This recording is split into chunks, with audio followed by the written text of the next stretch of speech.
Hi అండి, welcome back to Anusha Ram Jarkuri. నేను మీ అనుష. ఈరోజు మనము సపోటా జ్యూస్ ఎలా ప్రిపేర్ చేసుకోవాలో చూద్దామండి. చాలా హెల్తీగా ప్రిపేర్ చేసుకోవచ్చండి. దానికోసం నేను బాగా పండిన సపోటాలను తీసుకున్నానండి. సపోటాలను ఈ విధంగా పీల్ చేసుకున్నానండి.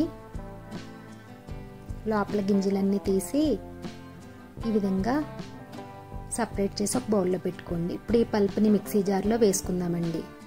బయట దొరికే జ్యూస్ కంటే చాలా హెల్తీగా ప్రిపేర్ చేసుకోవచ్చండి. ఇప్పుడు దీంట్లో షుగర్ వేసుకుని, ఒక గ్లాసు చిల్లి మిల్క్ వేసుకుని, అలాగే ఐస్ క్యూబ్స్ కూడా వేసుకుని గ్రైండ్ చేసుకోవాలి. చూసారు కదండి, ఎంతో టేస్టీగా సపోటా జ్యూస్ రెడీ అయింది. ఇప్పుడు ఒక గ్లాస్లో వేసుకుని సర్వ్ చేసుకుంటామేనండి. దానిపైన కొంచెం బాదం పప్పులు వేసుకుని సర్వ్ చేసుకుంటామేనండి. చూసారు కదండి, చాలా సింపుల్గా సపోటా జ్యూస్ రెడీ అయిందండి. ఈ వీడియో కనుక మీకు నచ్చినట్లయితే ప్లీజ్ లైక్ చేసి షేర్ చేయండి, అలానే కామెంట్ చేయండి, మా ఛానల్ని సబ్స్క్రైబ్ చేయండి. Thank you for watching.